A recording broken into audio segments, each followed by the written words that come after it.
Et bonjour Samuel. C'est bon, ça marche. Et bonjour Samuel, je suis ravi de t'accueillir dans mon podcast Ultra Strong. Je vais d'abord dire le pourquoi de ce podcast. Mon objectif ici, c'est de partager l'expérience des participants dans ce fabuleux monde de l'ultra, du trail, afin d'inspirer, de partager, de donner des conseils pour tous et également pour moi, parce que je suis, on va dire, un petit nouveau comparé à la légende qui est en face de moi. Et du coup, j'adore les échanges constructifs et j'aime mettre en lumière tous les participants dans ce fabuleux monde de l'ultra, que ce soit dans la réussite ou dans l'échec finalement. Et je souhaite aussi comprendre l'humain du pourquoi, c'est quoi l'intention, pourquoi faire des défis hors normes, tels de l'endurance physique et mentale, donc l'ultra trail. Et je suis persuadé que chacun possède un potentiel exceptionnel qui ne demande qu'à être révélé via des défis hors normes, comme on s'apprête que je m'apprête à faire et que toi tu as fait de nombreuses fois. Donc voilà, les valeurs de ce podcast, c'est inspirer, transmettre et partager son expérience au plus grand nombre. Voilà. Donc Samuel, je te laisse te présenter. Tu viens d'où? C'est comment tu as découvert ce monde de l'ultra trail? Parce que t'es le papa des Cévennes de l'ultra, la légende. Donc je te laisse te présenter. Ok, alors Samuel, ben moi j'ai 48 ans, 49 dans 15 jours. J'ai plutôt une carrière de sportif comme handballeur et je me suis cassé le tendon d'Achille, une rupture totale en avril 2017. Et suite à ça, dans la rééducation, je me suis mis petit à petit à courir. Assez rapidement, ce qui m'a plu, c'était plutôt de partir faire des grandes balades dans nos Cévennes, un petit peu comme tu fais, en étant un petit peu parfois désorganisé, en poussant les limites, en rentrant d'une balade de 5 heures avec des crampes. Et voilà, j'ai commencé aussi un petit peu comme ça, avec le plaisir de prendre des photos et de faire l'imbécile aussi sur les photos. Et puis les défis sont arrivés, on a un petit peu l'envie de pousser les limites et d'aller un petit peu plus loin. Alors on a la chance d'avoir le Seven Trail devant la porte, donc C'est clair. ça permet d'atteindre un 100 km et c'est déjà un super niveau en termes d'ultra. Et puis en discutant et en courant avec les pionniers locaux que peuvent être l'équipe de Gilda Lemasson, mais à l'époque Olivier, Denis et puis Daniel Bauer qui a quand même fait aussi beaucoup de longs parcours. Euh, j'ai compris quand même qu'il y avait l'ultra et qu'il y avait le 100 miles qui était aussi une autre dimension. Et c'est vrai qu'à partir du moment où on rentre dans une épreuve qui nous fait être dehors pendant 24 heures avec une nuit dans l'épreuve, ça a donné envie d'aller un petit peu explorer tout ça. Et voilà, de fil en aiguille, je me suis lancé sur ces parcours avec plus ou moins de réussite, d'aventures heureuses ou malheureuses, parce que c'est vrai que chaque fois qu'on se lance sur un ultra de 100 miles, on est vraiment sur une véritable aventure, plus une course, je dirais. C'est clair. Et ça fait combien de temps du coup tu cours? Que t'en es venu à là? Ben, du coup, vraiment 7 ans, on va dire, et le premier 100 km, ça a été le Seven Trail d'après Covid, là, qui a eu lieu en Ok. octobre 2021. Et voilà, après, c'est monté assez crescendo avec, le Zinzin Trail qui avait lieu à Florac, qui a eu qu'une édition, mais qui a Oui, été pour moi le premier à me faire goûter toute cette folie de l'aventure. Et puis après, il y a eu des offs aussi qui sont venus se greffer. C'est vrai qu'à l'été 2020, l'été 2024, j'ai fait le chemin de Saint-Guilhem. Donc le chemin de Saint-Guilhem-le-Désert qui part de Haumont-Aubrac et qui arrive à Saint-Guilhem-le-Désert, qui fait en gros 260 km mais avec 6000 mètres de dénivelé positif. Et en fait, je suis monté avec le train et je suis descendu avec mes jambes en 46 heures. Et ça a été aussi une aventure exceptionnelle, sans forcément la pression du dossard, mais avec des tranches de morceaux partagés avec un coup un copain, un coup une personne que l'on découvre, quelqu'un qui vient t'amener à manger, enfin bon, voilà. Et puis quand même, je peux pas faire un podcast sans oublier mon père qui, depuis le début, m'accompagne et me fait mes renseignements. Il était là sur chacune de ces aventures. Et en plus, pour lui, ça a beaucoup de sens parce que c'est un coureur. Il a beaucoup couru de marathon à l'époque. Il court encore un petit peu. On va faire Marvejols tous les deux dans 10 jours. Donc Génial. voilà, on est dans cet environnement de course à pied. Génial. Entre père et fils, ça s'arrête pas. C'est ça. Et ton premier 100 km dans les Seven Trails, t'avais fait combien? Alors le premier, ah là, il faudrait que je me mette Du coup, on a le même palmarès. Moi, j'ai les j'ai le même références. palmarès que toi. Mon premier, Ouais, c'était- ouais, je sais plus si c'était, je crois que c'était 13h40, quelque chose comme ça, mais Ok, on n'a pas je le veux même niveau vérifier. alors. Je vais hop, le trouver. Connexion. Et du coup, c'est quoi l'intention dans chaque ultra que tu fais? C'est quoi? Tu te dis, je clique, celui-là, je le fais. Euh, alors, il y a, il y a plusieurs choses différentes. Il y a l'aspect, il y a l'aspect compétitif qui a été un petit peu au début mon moteur, malgré tout, parce que assez rapidement, je me suis pris au jeu. Quand tu fais ton premier ultra sur le zinzin et que tu es deuxième, et que tu deviens troisième au 135e kilomètre et que tu termines troisième de ton premier ultra, tu te dis, tiens, est-ce que je suis pas un peu fait pour ça? Ça te stimule. Ah, Et puis assez vite, c'est un moteur qui s'est un petit peu décalé et pour lequel j'ai senti que le moteur plaisir prenait aussi une place importante. Et donc aujourd'hui, c'est aussi la beauté des paysages, le parcours, parce que des fois il y a des parcours qui peuvent nous dire quelque chose personnellement, soit des lieux qui te parlent. Après, on a la chance aussi des fois d'avoir une offre pas très loin, donc on peut profiter des ultras qui sont devant la porte, hein. Il y en a quand même un certain nombre qui sont là. il y en a de plus en plus. C'est Bon, plus démocratisé aujourd'hui. Et oui, oui, c'est ça. Bon, j'essaye de te trouver ça, mais je voulais Ouais, c'est pas ouvrir grave. le Je trail. voulais comparer, mais je crois que je compare Ouais. l'incomparable. Ouais, c'est pas ça. Non, non, c'est pas ça, parce que et puis tu te rendras compte si tu arrives à le tenir et à le répéter au fil du temps en t'entraînant ni trop ni trop peu pour pas être dans le trop et te blesser et à ce moment-là être puni parce que tu peux pas t'entraîner, ni trop peu parce qu'il y a quand même besoin d'un volume d'entraînement important. C'est que les entraînements d'une année sur l'autre sur de l'ultra se cumulent. Et en fait, ton corps, tu le sculptes, mais ça va te prendre un certain nombre d'années. Eh Et ben, à c'est côté de ça, on pousse des curseurs, on débloque des levels, soit sur des réussites, parce qu'on teste quelque chose et ça marche, soit parce qu'on prend des cuisants échecs, que ce soit un abandon, que ce soit des courses qui sont dans la difficulté sur tel ou tel point. Et à chaque fois, on en retire une leçon, un nouvel élément, et qui nous permet d'avancer et de nous construire, et notamment sur l'ultra, hein. bien sûr.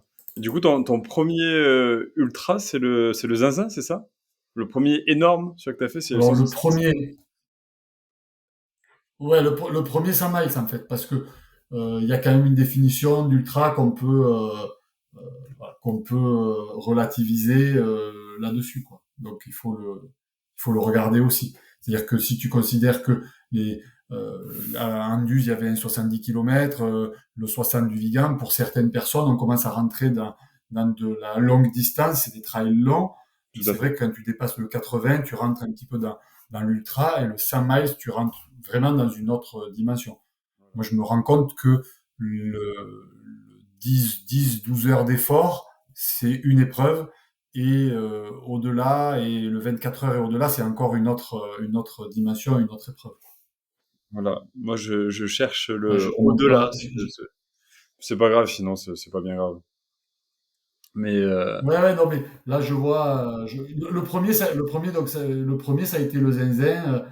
Tu vois, en 27 heures, 20 minutes pour un 160 km en 2022. Juillet incroyable. 2022. Donc, on était il y a 3 ans, jour pour jour. C'était ton premier vrai 100 miles, au-delà de 100 miles, c'est ça? C'est ça. C'est ça. Et du coup, comment ça s'est passé si tu pouvais nous décrire un peu tes moments de dur, tes moments où c'était plus facile, comment tu as géré l'effort, Ouais. l'hydratation, la nutrition, enfin, tout cet petit aspect-là. Mais en fait, comme je découvrais un petit peu, je pense pas assez testé le volet nutrition à l'entraînement. C'est-à-dire que ce qu'ils appellent maintenant un petit peu le gut training, qui nécessite en fait de tester le plan d'alimentation et d'hydratation à l'entraînement. La difficulté, c'est que même quand tu t'entraînes 10 heures, ça n'a rien à voir avec ce qui va se passer au-delà de la 10e heure. Et tu découvres d'autres choses avec d'autres aspects. Donc, je l'ai d'ailleurs, ce Zinzin Ultra Trail, j'en ai fait un récit. Je l'ai sur ma bio sur Insta, et c'est vrai que euh, en fait, c'est une aventure de 27 heures avec des tranches. Il y a la tranche du début où tout se passe bien, tu as un peu l'excitation, tu Euphorique, pars de quoi. nuit, il fait frais, tout va bien. Euh, j'ai couru avec Sissi Cusso, qui était sur une course plus courte. Et du coup, on a fait les 22 kilomètres qui étaient en commun, où on a été ensemble, on a discuté, ce qui m'a permis, moi, d'être pas trop rapide sur le début de course. Et puis, les parcours se sont séparés, et on a assez rapidement dit que j'étais second parce que le gars qui était devant s'était paumé. Parce que c'est vrai que pour démarrer, j'avais choisi un ultra où il n'y avait pas de balisage. C'était tout à la trace sur la montre. Euh, voilà. Mais bon, ça, c'est comme Denis savait bien préparer les choses, et c'est un aventurier. Et puis, voilà, après, tu rentres dans l'aventure, tu croises des gens, tu vois des bénévoles, tu te mets des petits moments de vie qui sont nécessaires pour un petit peu sortir et casser la routine de l'effort. Après, ben, il y a toujours un moment où, quand tu pars à 5 heures du matin, la chaleur arrive, et où elle te dévaste un petit peu, parce que soit t'as pas prévu assez à boire, soit t'as un peu trop tapé dans les réserves au début. Donc, il faut être capable de faire le dos rond et d'accepter. Je me souviens que pour moi, c'était un drame dans ma tête de me rendre compte que je montais des kilomètres à 25 minutes au kilomètre en plein soleil. Mais en fait, je me rends compte aujourd'hui que quand les portions sont dures et qu'on est sur du 30%, c'est normal. Tu fais le dos rond, tu mets 45 minutes pour faire 2 bornes, 3 bornes, et puis après, tu récupères, tu arrives à courir, tu avances. Donc après, forcément, j'ai toujours un moment où l'alimentation pose problème. Donc soit ça se verrouille, c'est difficile d'avoir soit envie de continuer à manger la même chose, soit de trouver comment s'alimenter. Pour moi, ça aurait été vraiment après l'arrivée de la nuit, qui aurait été un game changing, c'est-à-dire que à la fois ça m'a amené beaucoup de fraîcheur qui m'a permis de me refaire la cerise. Je dépassais les 100 kilomètres. Et puis un peu plus tard, c'est la difficulté de la nuit avec la lucidité qu'il faut arriver à gérer. Donc à l'époque, je n'avais pas de calcul nutrition pour me dire tiens, je me supplémente en caféine pour que dans cette période-là, j'arrive à garder la lucidité. Donc ça veut dire que j'ai un petit peu baissé en intensité. C'est là que Meryl Robert, hein, qui m'avait repris, est revenu sur moi. On a fait un moment ensemble. La montre, c'était pas forcément quelque chose que j'avais imaginé, que ma montre, avec le parcours à regarder, ben, elle allait pas tenir. Donc tu charges ta montre Garmin avec une batterie. Tu sais que le chargeur, il est derrière, c'est merdique. Tu cales ça dans ton sac, et d'un coup, ben, poum, ta montre, elle s'éteint totalement parce qu'en fait, elle n'est pas branchée, tu t'en rends pas compte. Et donc là, je suis au 130e kilomètre, je suis en train de passer troisième, et je suis dans le noir complet.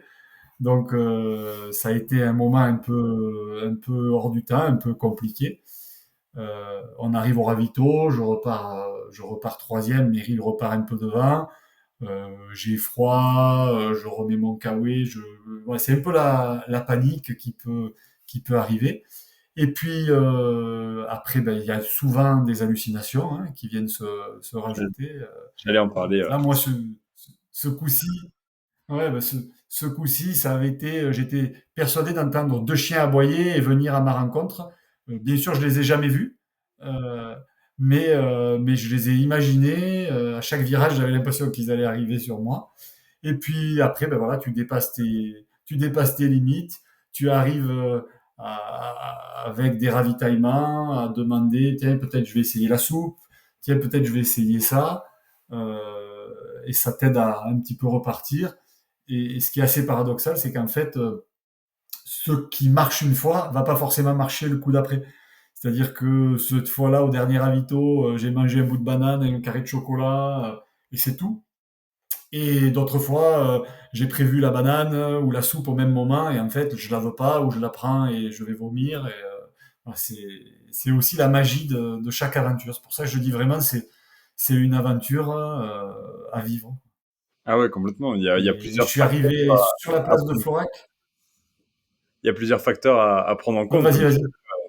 Donc c'est vrai que peut-être Ouais, là, à ce moment-là, tu avais besoin de glucides, après finalement tu as besoin de sel, donc le glucide ça passe plus. Enfin, c'est vrai il faut tellement tester, faut tellement s'entraîner pour c'est ça. connaître tellement son corps, et ça c'est peut-être c'est le temps d'une vie, hein, connaître son corps, hein, ça prend du temps. Hein. Ouais, ouais, ouais, c'est sûr, c'est sûr.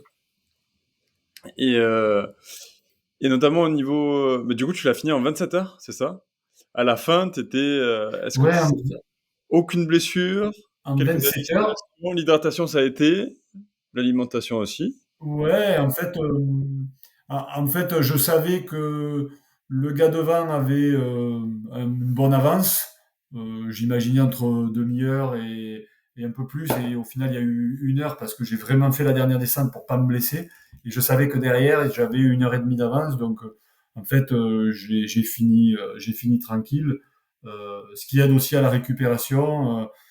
J'ai un copain trailer, Simon Carrière pour pas le nommer, qui me reproche toujours de pas me rentrer assez dedans sur les courses, mais tu vois, ça m'aide aussi à faire de la récupération et à enchaîner derrière.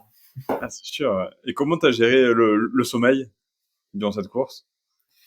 Ben, je j'ai pas dormi et je pense que c'est pour ça que j'ai eu des hallucinations, mais je me rends compte aujourd'hui que sur les autres ultras que j'ai fait, que bon là il y a eu la VVX où il y a eu deux nuits, donc ça a été quelque chose d'autre, mais quand tu fais qu'une nuit en te supplémentant un peu en caféine, ça passe, les hallucinations sont plus là. J'ai plus cette difficulté sur la première nuit en tout cas.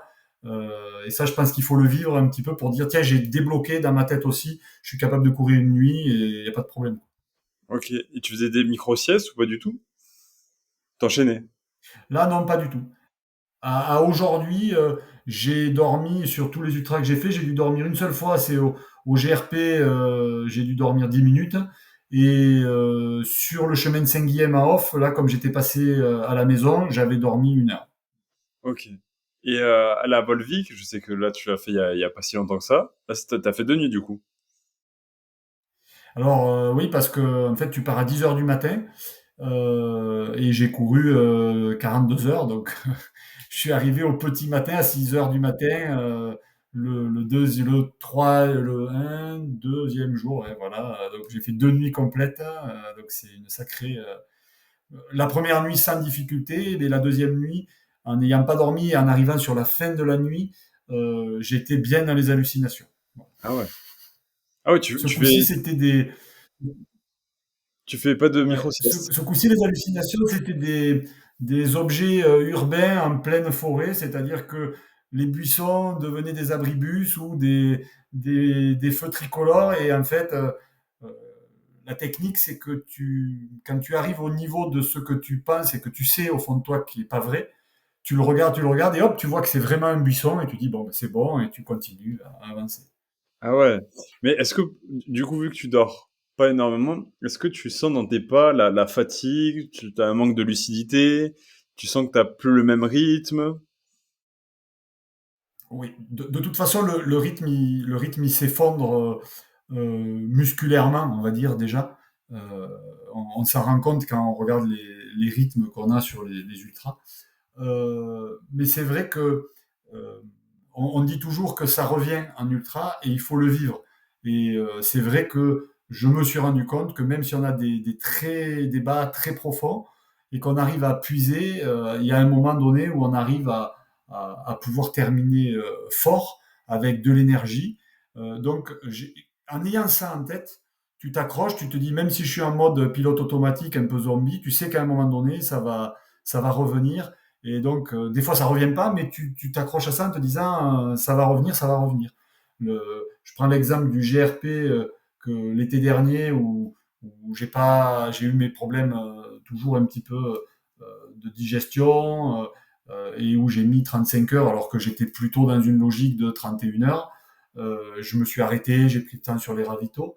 Et en fait, les 12 derniers kilomètres, c'était que de la descente.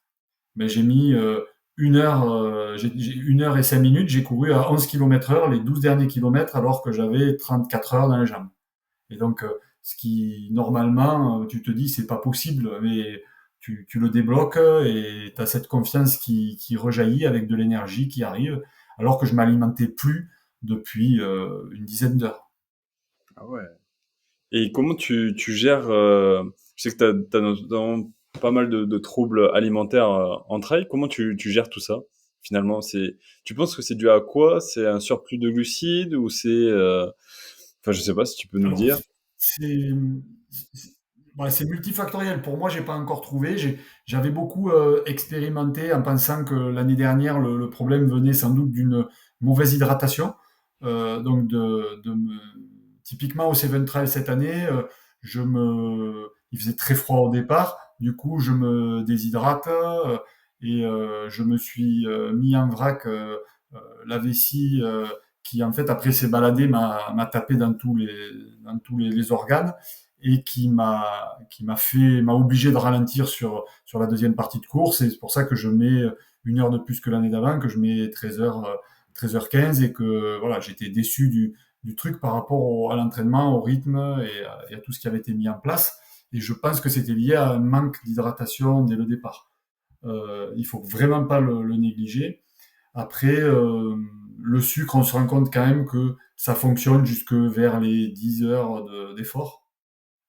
Et après, c'est compliqué. Et on se rend compte que quand on arrive aux 20 heures d'effort, on bascule plutôt sur le régime basé sur la graisse et les stocks que l'on a dans le corps qui peuvent alimenter. Et quand tu arrives à mettre ça en route, c'est là où tu as ce fameux retour d'énergie qui te permet d'aller puiser et d'aller faire des performances dans des moments où tu pensais que tu n'étais plus qu'en capacité de le faire.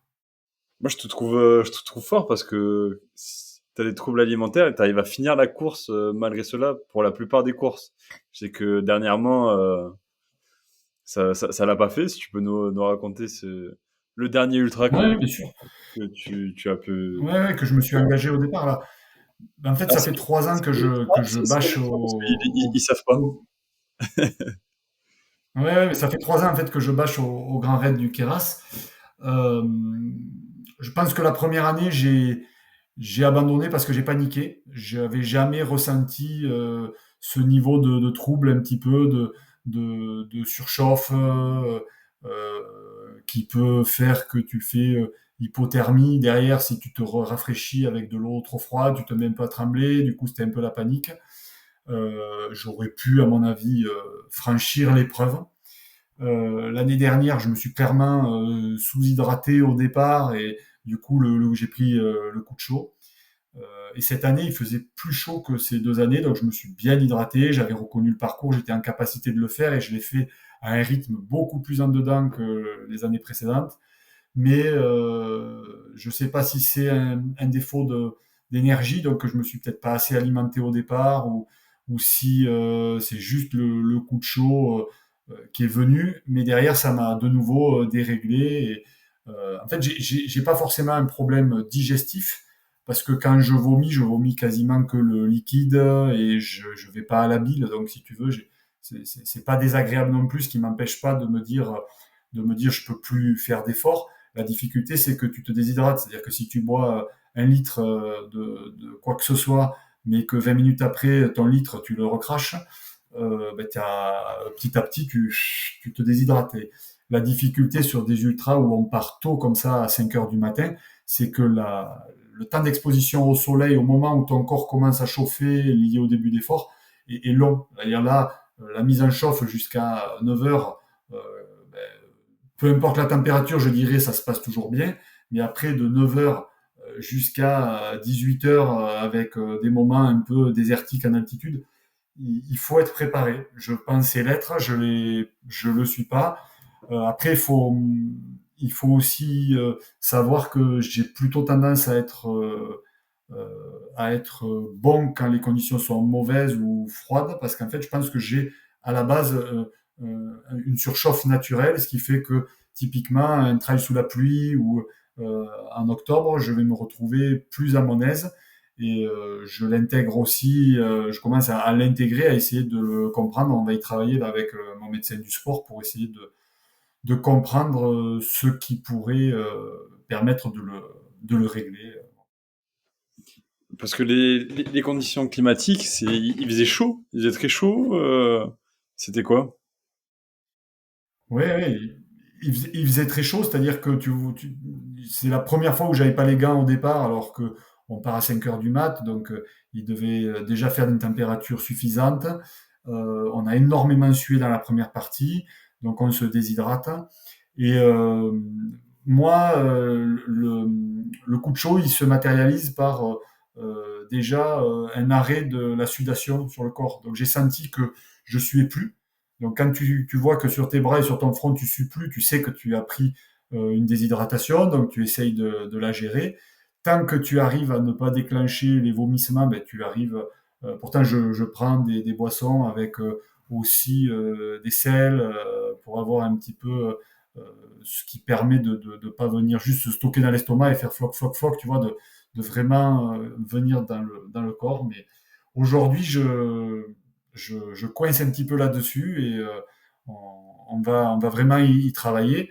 Mais je sais que sinon, j'ai une saison qui peut être beaucoup plus intéressante pour moi de octobre à mars, finalement, où je m'étais rendu compte quand j'ai fait par exemple le 100 miles sud de France en octobre 2023, ben, que on arrive en haut des Cortalets au refuge à 2002 à 1 heure du mat et où tout le monde a sa veste et grelotte et moi je suis encore en t-shirt et je me rends compte que j'ai cette différence de delta T par rapport aux autres et c'est vrai que c'est aujourd'hui, je pense, ma meilleure performance sur un 100 miles, puisque j'avais réussi sur un parcours qui avait quand même 173 km et 10 000 de dénivelé positif, Wow. à faire moins de 30 heures. Donc Ah, c'est joli. c'était pour moi joli. Mm. Moi, c'est ce que je m'apprête à faire. L'Ultra Ariège, c'est dans 8 jours exactement. C'est 170 km, 11 000 mètres de dénivelé. Donc, on part le vendredi à 9 heures. Donc, on part pas le matin, on part directement à la chaleur finalement. Ce qui est pas plus mal parce que tu t'adaptes directement finalement. Et je dois arriver avant 55 heures, donc le dimanche à 16 heures, en principe. Donc voilà, donc pour moi c'est Ben nouveau, voilà. comme tu sais. Mon tout premier ultra, c'était l'année dernière, c'était le 100 km. Aujourd'hui, je m'entraîne beaucoup plus, donc je me sens apte physiquement et mentalement à appréhender ce défi hors norme. Et j'ai vraiment hâte, j'ai l'excitation de vivre cette expérience, tu vois, pour justement en raconter et voir ce qu'il y a en moi. C'est le potentiel qui est en moi et en chacun d'entre nous, dont toi tu l'as expérimenté durant ces ultras que tu as fait. Et du coup, je voudrais savoir si tu respectais un plan d'entraînement particulier pour appréhender ces ultras, ou tu cours tous les jours, Alors, tu vas un peu au casse-pipe.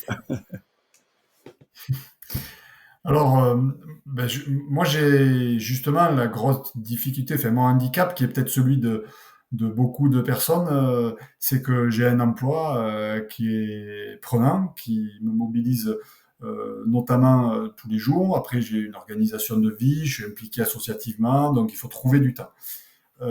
Aujourd'hui, d'une manière générale, je cours mercredi, samedi, dimanche. Donc le mercredi, c'est une petite sortie. Et quand j'y arrive, c'est la sortie qualité parce que j'ai une fenêtre de 1 heure et demie. Donc j'essaye de faire cette sortie-là.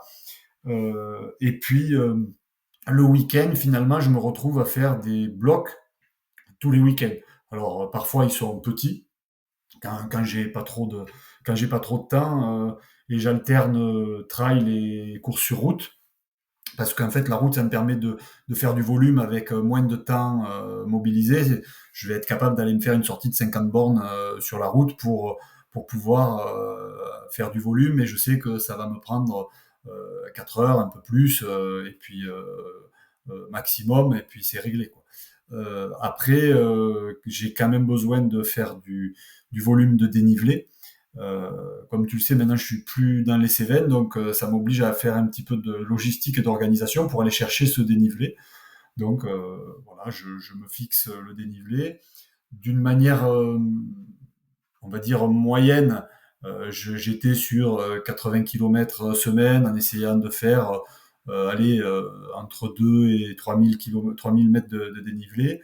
Et c'est vrai que là, cette année, j'avais plutôt fait une très grosse préparation puisque je voulais que le Keras, ça soit pas un problème physique. Et j'ai profité de faire des sorties longues aussi pour faire l'entraînement alimentation, boisson. Malheureusement, tu le fais jamais dans les conditions plein été, conditions alpines, sauf si tu y vis. Et je pense que ça m'a manqué un petit peu. Mais pour te donner une idée des ratios, j'avais fait sur, on va dire sur 12 semaines du printemps, là, après le Seventral, j'ai fait 830 km avec 32 000 mètres de dénivelé pour essayer justement de faire un gros volume, ce qui faisait des semaines à 100, 110, mais qui étaient quasiment ramassés sur les week-ends avec entre grosso modo 5000 mètres de dénivelé à chaque fois. Ça, c'est ce que j'ai fait jusqu'à être à 3 semaines de la VVX pour redescendre complètement, enfin progressivement.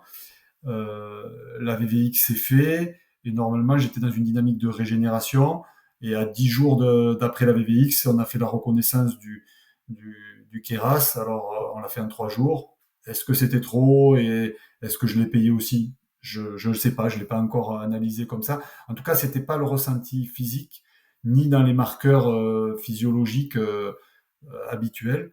Mais c'est vrai que le modèle, c'est il faut arriver à s'entraîner allez, 4 fois par semaine, d'arriver à placer au moins ces 2 3 000 mètres de dénivelé et surtout de faire du dénivelé négatif. Et puis de caler des blocs d'entraînement. Ce qui est bien, c'est à J-3 semaines ou moins 4 semaines. C'est là qu'on met en général le gros bloc d'entraînement pour essayer de faire euh, grosso modo la durée effort qu'on s'apprête à faire le jour de l'ultra qu'on a prévu. Bon, ça va, je suis dans les clous alors. Je suis pas mal.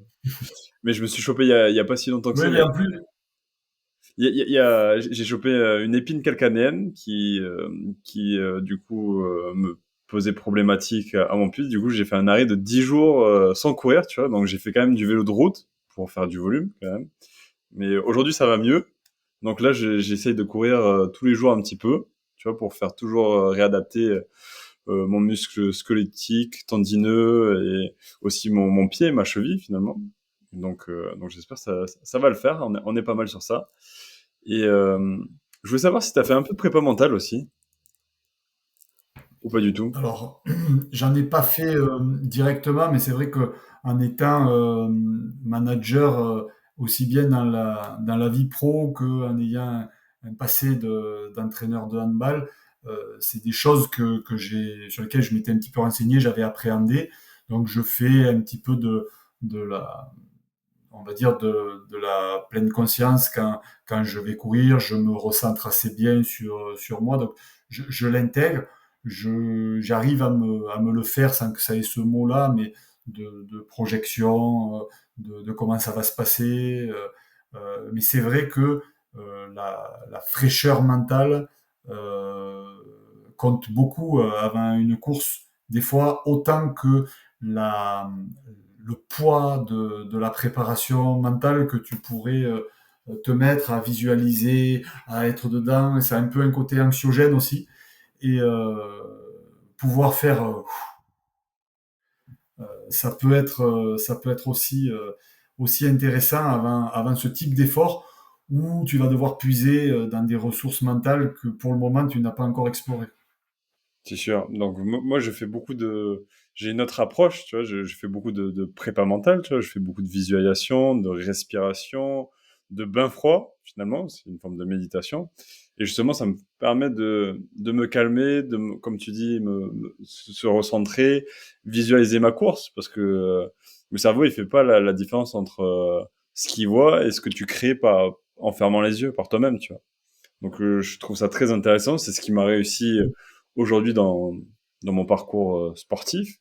Donc pour l'instant, j'ai trouvé mon truc à moi qui me permet justement d'appréhender ce défi finalement. Tu as aussi quelque chose que j'ai rajouté un temps dans ma préparation, qui est le renforcement musculaire.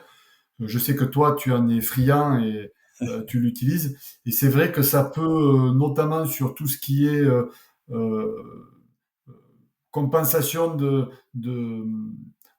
un effort excentrique au niveau des jambes par rapport aux descentes, ça peut compenser le dénivelé qu'on n'arriverait pas à faire. Et c'est vrai que quand j'ai fait le 100 miles Sud de France, par exemple, j'arrivais à caler, en plus de ce que je te disais tout à l'heure, quasiment deux séances Ah, à la c'est bien. salle de muscu hebdo, avec 30 minutes de travail excentrique sur les jambes. Donc je sais que ça aussi, ça a Ah, c'est compté essentiel, à ce complètement. moment-là. Donc c'est vrai que... C'est vrai que ça aide énormément. Moi, pareil, je fais 2 séances de renfo. Je fais autant le haut que le bas. Tu vois, parce que j'ai pas envie que, en fait, je vois la vie ou ouais, que la vie, en fait, c'est un équilibre, tu vois.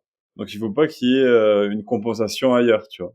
Donc, c'est vrai que je travaille autant le haut du corps que le bas du corps.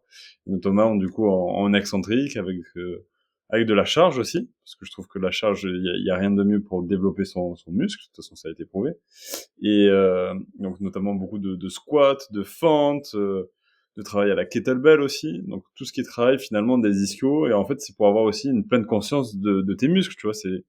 C'est là où tu le ressens le plus comparé à la course où tu as l'impression que c'est plus rythmé, c'est plus de la fréquence où tu le sens moins bien que quand tu contrôles la charge, la descente, la remontée, le statique.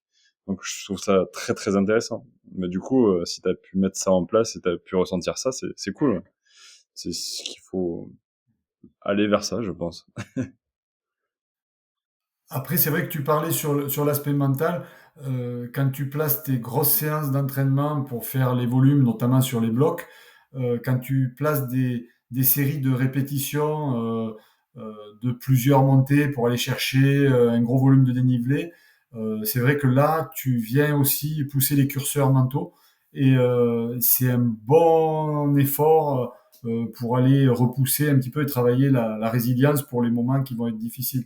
Tu sais bien comment c'est difficile d'essayer de faire 10 fois la tourelle. J'allais en venir en plus. Et j'ai pas réussi. Je voulais te battre. Enfin, je voulais faire au moins minimum 10. Enfin, te concurrencer. J'ai pas réussi. Mais Ouais. c'était vraiment, je pense que le plus dur, c'était les descentes. J'avais l'impression des Oui. poignards qui rentrent dans les chevilles. C'était, mais horrible. Et encore, heureusement que je le fais Alors, pas seul, parce que c'est bien de le faire accompagner, même si on n'avait pas le même rythme. Tu vois, ça donne une motivation, parce que c'est long. oui et non. Première chose, tu le fais pas seul, d'accord, mais du coup, tu fais pas du tout ce travail mental de te pousser dans la résilience. Parce que quand tu es sur un ultra, tu vas faire une énorme partie de ta course tout seul. Donc, il faut aussi s'y habituer. Et c'est ce qui est intéressant. Et deuxième point important, c'est que tu évoquais les chevilles. À aujourd'hui, je fais quasiment 10 minutes de proprioception par jour. Ah ouais, ouais, Et du coup, j'ai vraiment des chevilles et une lecture de terrain en descente qui me permet de pouvoir pousser avec des vitesses importantes en descente sans m'occasionner de difficultés parce que je sais que j'ai cette stabilité de pied, cette qualité de pied qui a été travaillée.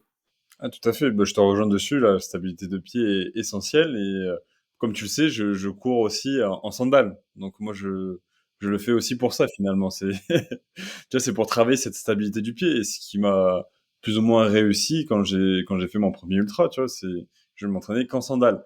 Mais le problème, que quand j'ai fait le Seven Trail, du 100 km, ça je te l'avais pas raconté. Du coup, je m'entraînais qu'en sandales et le jour J, j'ai mis des chaussures. Mais je peux te dire que j'étais désadapté aux chaussures. Donc en fait, la vie, il faut, Bien c'est sûr. là où j'ai compris. Et en fait, il faut un équilibre. Il faut jauger sandales et chaussures. En fait, il faut que ce soit le plus de variabilité possible pour que ce soit le plus complet et le plus renforcé finalement. Ouais, mais souvent, on conseille d'avoir plusieurs paires de chaussures. Enfin, moi, j'ai plusieurs paires en même temps parce que souvent, on conseille aussi au bout de 10-12 heures d'effort de changer la paire de chaussures parce que, en général, l'amorti fonctionne plus. Et il faut à peu près une douzaine d'heures pour que la chaussure se refasse. Donc, ça, c'est des choses qui peuvent se prévoir. Donc, du coup, tu as plusieurs paires de chaussures en même temps. Et quand tu as plusieurs paires, j'essaye d'avoir plusieurs modèles différents parce que c'est vrai que on n'a pas la même typologie, ça fait varier un petit peu le pied. Moi, mes problèmes, ils étaient plutôt au tendon d'Achille, donc c'est aussi rechercher et varier les appuis qui sont intéressants là-dessus. Mais surtout, l'erreur que tu as fait sur tes sandales et que tu passes aux chaussures, c'est qu'on ne teste pas le jour d'une compétition. Ah ouais, ouais, bien sûr. Non, mais après, c'était des chaussures que je connaissais. Je courais avant, bien sûr, Oui, avec. mais Mais c'est sûr que ça a été ouais. une petite erreur. Mais au final, du coup, ça m'a fait quand même du bien parce que l'amorti, ça m'a fait énormément de bien comparé aux sandales. Oui, Je te mens pas. Mais aujourd'hui, du coup, confort. je Mais fais les deux, ouais. Je fais les deux. Mais du coup, je savais pas qu'il fallait changer de paire de chaussures. Donc, c'est toi qui me l'as dit pour mon ultra. N'oublie mais pas ça, de prendre une paire de chaussures. oui. Donc j'aurai trois paires de chaussures. J'aurai eu celles que j'utilise, les nouvelles que j'ai achetées il y a pas longtemps, que je les ai faites il y a 3 semaines. Et j'essayerai de finir en sandales quand même, pour quand même remercier le travail de la sandale Ah, la et classe. de finir avec. Donc au moins le dernier kilomètre de finir avec la sandale, ça serait énorme. Euh, je voulais aussi savoir avec toi, que penses-tu le plus finalement durant des ultras? Enfin, justement, tu entraînes ta résilience, mais tu penses à quoi dans les moments de dur, finalement? Alors, ben, c'est vrai que tu alternes des moments où tu penses pas et où tu es premier degré. C'est-à-dire concentration sur ce que l'on est en train de faire. Tiens, j'ai chaud, il faudrait que j'aille me rafraîchir. Il y a un ruisseau là-bas, je vais aller. Donc tu visualises tout ça que tu es en train de réaliser. Tu as des moments où tu es vraiment dans la contemplation parce qu'on a quand même la chance sur ces courses-là de monter et de découvrir des espaces qui sont pas accessibles en temps normal. Donc on voit des moments de grâce euh, auxquels le lever du soleil, un espace, des animaux en liberté. Tu vas voir dans les Pyrénées, il y a beaucoup de chevaux. C'est génial de voir ces chevaux en altitude, etc. Euh, et puis, tu as des moments un peu plus introspectifs où tu as ben, des pensées sur ton premier cercle familial, tu as des pensées sur des éléments de boulot. Par moment, tu mets de la musique, enfin, moi, ça m'arrive, et la musique t'emporte. C'est-à-dire que tu commences à l'écouter, et puis il y a un moment donné où tu sais même pas la musique qui passe, tu es un petit peu, ça te fait un bruit de fond, et tu penses à rien. Ça arrive à te faire oublier un petit peu tout ça. Euh, et puis, en général, quand tu arrives aux environs de 15 minutes de l'arrivée, ou à d'autres petits moments dans la course, quand tu franchis des endroits où tu te dis ça y est, maintenant la course elle est réussie, tu as ces vagues d'émotions qui sont incontrôlables, qui te remontent. Et souvent, c'est pas exactement à l'arrivée, c'est un petit peu avant, ce qui permet d'être dans ton intimité personnelle et de le vivre toi tout seul. Et c'est vrai que c'est aussi ces moments-là qui sont un shoot à vivre assez exceptionnel aussi. Ouais, c'est vrai, je vois ce que tu veux dire. C'est vrai que ça m'est arrivé aux 100 km ou même au 60 du Seven Trail, c'est vrai que ça m'est arrivé peut-être 2 heures avant l'arrivée. C'est vrai que tu as des émotions, tu te vois arriver, tu sais, t'es fier de toi, l'accomplissement que tu viens de réaliser, ce défi mental et physique, tu vois. Et ouais, c'est vrai que tu verses des petites larmes, tu sais pas d'où elles sortent. Mais je trouve ça, c'est beau. Ouais, je trouve ça beau, l'humain, finalement, dans l'effort, de croire en soi, finalement, à y aller jusqu'au bout. Et au final, tu vois, t'as des émotions qui sont merveilleuses, tu vois. Et après la fin, bah, après, tu le partages aussi avec ta famille, tes amis, t'es super content, tu vois. Et, euh, et C'est ça. voilà. Et moi, j'aurai la chance du coup d'avoir toute ma famille, mes amis aussi, qui seront là au ravito. Donc, je sais qu'au Seven Trail, aux 100 kilomètres, ils étaient là et ça m'avait donné une motivation mais incroyable. Enfin, tu dis putain, mais j'ai des amis en or, j'ai une famille en or. Enfin, qu'est-ce que je les aime, tu vois. Et ça booste encore plus, tu vois. C'est vrai que quand les gens sont derrière toi, pouah, là, c'est. Mais du coup, ça entraîne un peu moins la résilience, comme tu disais, cet aspect un peu plus seul. C'est vrai. Bon, après, il faut quand même Mais amener toutes les cartes en sa faveur aussi. ouais, complètement, mais c'est vrai que euh, en fait, tu prends un petit shoot d'humanité parce qu'en fait, pendant 3 heures, tu es tout seul dans la montagne et tu es dans le dur, en difficulté des fois. Et puis là, fouf, ça fait cette énergie. Alors, il faut pas qu'elle te happe, qu'elle te mette un poids par-dessus. Il faut arriver à prendre que le bon. Et c'est Baptiste Chassagne qui dit, il appelle ça la moraline. C'est l'hormone du bonheur et que ça met un bien au moral. Donc je trouve que voilà, un petit shoot de moraline de temps en temps, ça fait du bien. Ah ouais, mais c'est vrai que c'est merveilleux, je trouve ça. Pour l'avoir vécu, c'est magnifique. C'est vrai. Et du coup, tu pourrais me donner des conseils, du coup, comme je te dis, là, je vais faire un 170 kilomètres. J'en ai pour... allez, j'aimerais bien faire 46 heures. 46 heures, ça serait beau. Entre 46 et 48, ça serait magnifique. Donc, je vais passer 2 nuits. Donc, ça serait quoi les conseils que tu peux me donner? Parce que il faut prendre en facteur que, bah, du coup, c'est dans les Pyrénées. Il va faire chaud-froid. Très chaud aussi, volontaire. Donc, il faut prendre en compte l'hydratation, l'effort. Enfin, si tu peux me donner tous les conseils d'un expert comme toi, finalement, à un genou comme moi. Ouais. Ouais, bah, du coup, ton plan de course, il est quand même assez simple. C'est qu'il faut marcher tout ce qui monte. Il faut se dire, est-ce que à partir du 50e kilomètre, ce faux plat montant, est-ce que je vais le courir? Ah ben, je sais que je serai fatigué à partir du 50e kilomètre. Tu te revois dans ton 100 kilomètres quand tu as fait au Seven Trail et tu te dis, est-ce que là, je l'aurais couru? Si tu te dis non, eh ben, dès le début, même si c'est au 5e kilomètre, tu ne le cours pas. Tu Ok. marches et tu prends ça pour être dans cette sérénité-là, pour au contraire être en capacité de courir les moments qui se courent. Le plat, la descente. Il faut surtout pas dans les descentes gaspiller les fibres musculaires en appuyant trop dès le départ. Donc les premières descentes, c'est pas grave et c'est pas grave si on est frustré d'être en file indienne et qu'il y a 3 ou 4 personnes devant et qui te bloquent un peu pour le rythme.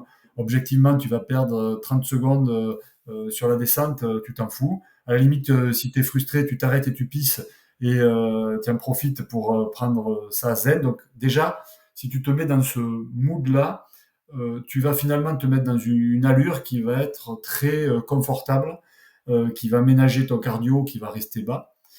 Après, ben, il faut intégrer que si on est sur un week-end chaleur, il faut gérer l'aspect chaleur du corps.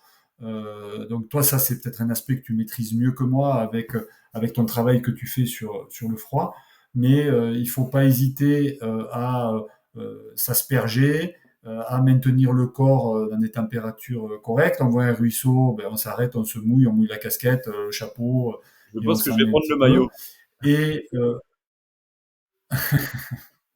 et on réduit le rythme. C'est-à-dire que on se rend compte que peut-être en plein soleil, ben, tu vas prendre 10 pulsations pour un effort équivalent. Donc tu te dis, ben, je ralentis et si je vais encore un petit peu moins vite, tu fais le dos rond au soleil et tu profites de la fraîcheur quand elle va arriver. C'est-à-dire que j'aurais tendance à te dire que si tu devais faire une sieste, si tu devais dormir, en partant à 9 heures, je suis à peu près certain que les premières 24 heures vont pas nécessiter quoi que ce soit en termes de sommeil.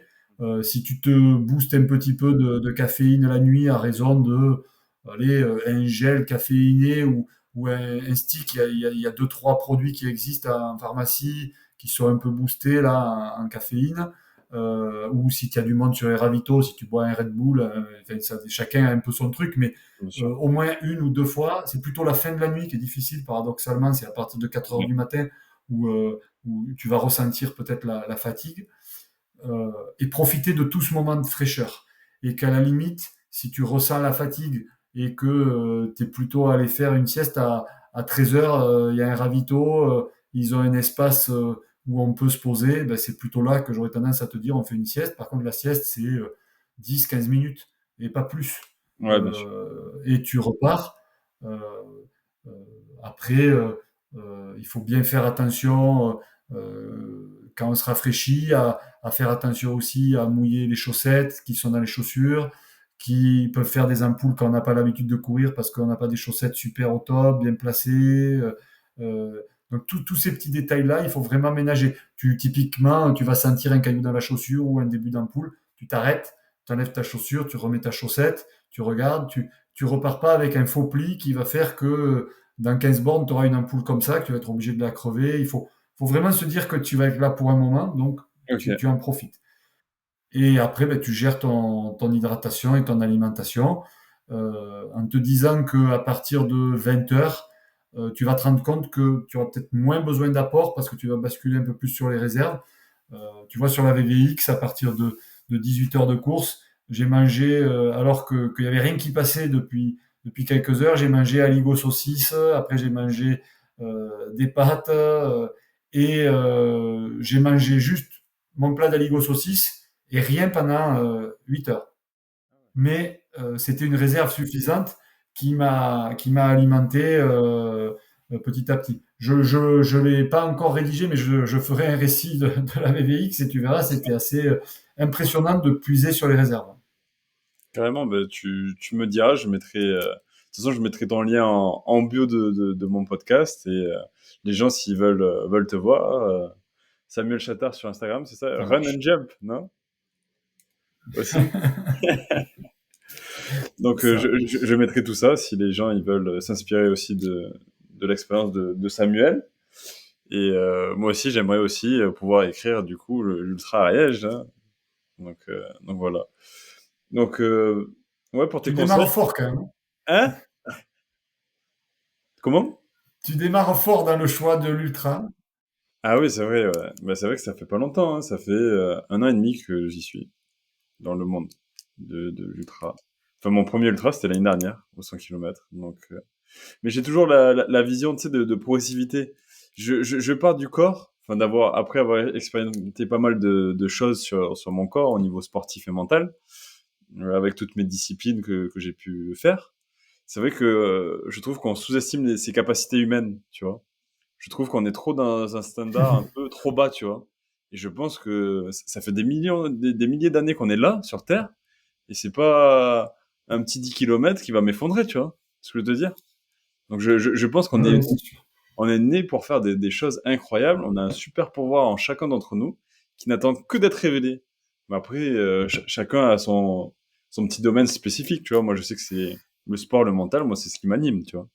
Et après, chacun a son petit truc. Il y en a peut-être c'est dans l'art, c'est dans la musique. Enfin, chacun a son petit truc finalement. Chacun a son petit pouvoir, on va dire. Donc toi, tu l'as aussi en ultra, je pense. T'es passionné, tu adores découvrir, t'adores te dépasser. Et puis, c'est ça ce qui est beau, je pense, hein. Ce qui anime. Donc au niveau des conseils, Bien on est sûr. bon pour moi? De la légende? Ben écoute, ouais, hein, il faut que tu prennes confiance en toi et que tu prennes du plaisir. Et puis après, patience. Patience, ouais, effectivement. Oh, mais j'ai hâte de vivre ça. Pour finir, bah, du coup, on arrive sur la fin de ce podcast. Donc, je te remercie, Samuel. On va finir sur des petites questions pour te connaître un peu plus. Donc, est-ce que tu as des mentors qui t'inspirent dans la vie de tous les jours, finalement, que ce soit au niveau sportif ou des personnes qui t'inspirent? Alors, Je sais qu'il y a Gildas, je le sais. je sais pas si j'ai des personnes. Ouais, il y a des. Je, je dirais que c'est.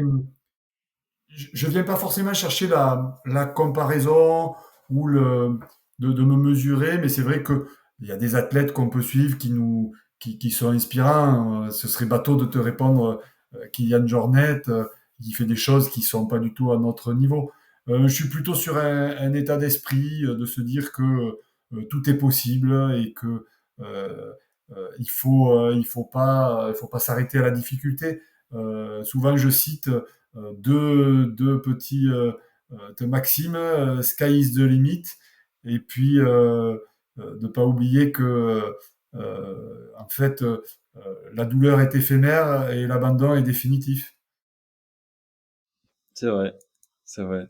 Moi, j'aime beaucoup ce truc parce que moi aussi, je me disais, dans les bains froids que je fais, je me disais, la douleur n'est que temporaire. C'est Euh, ça. Est-ce que tu as des livres à recommander? Tes livres préférés que tu recommandes à tout le monde, que ça soit pas forcément au niveau sportif, mais un truc qui t'a révélé, on va dire, illuminé. Alors là, je suis le mauvais élève de. Non. Alors là, je suis le mauvais élève de la classe. Je, je lis pas beaucoup, donc franchement, je serais mal placé pour recommander un livre. Donc, je suis pas trop, je suis vraiment pas trop là-dedans. Ok, et on va finir du coup pour finir, si tu donnerais trois astuces essentielles pour un débutant en trail. Pour un débutant en trail, euh, c'est accepter de marcher. Il n'y a pas de honte à ça. C'est prendre du plaisir et partager avec les autres concurrents qui vont être en fait des collègues d'aventure, parce que le trail, c'est pas comme les autres disciplines sportives individuelles, telles que même la course à pied. On est dans un autre état d'esprit. C'est vrai. Et puis, euh, on va revenir sur cette histoire de savoir se dépasser, d'y aller. Il n'y a pas de limite, il n'y a pas de barrière. Il faut oser et y aller à fond. Ouais, en fait, enlever ses croyances et foncer, ouais, je te rejoins dessus. Eh ben, franchement, j'ai adoré échanger avec toi, que tu m'aies donné de nombreux conseils légendaires d'après ton palmarès. Donc, j'ai adoré d'échanger avec toi. Je te remercie beaucoup, Samuel. Merci pour tout. J'espère que ça va bien se passer pour moi. Et voilà, je vais prendre tout ce que tu m'as dit avec des outils, avec tous les personnes que j'ai interviewées pour réaliser cet ultra. Et voilà, j'espère que les auditeurs se sont régalés à t'écouter aussi. Et encore un grand merci, Samuel. Ben, ça marche et bonne course, on suivra ça. Ça marche. À plus, Samuel. Hop. Ah,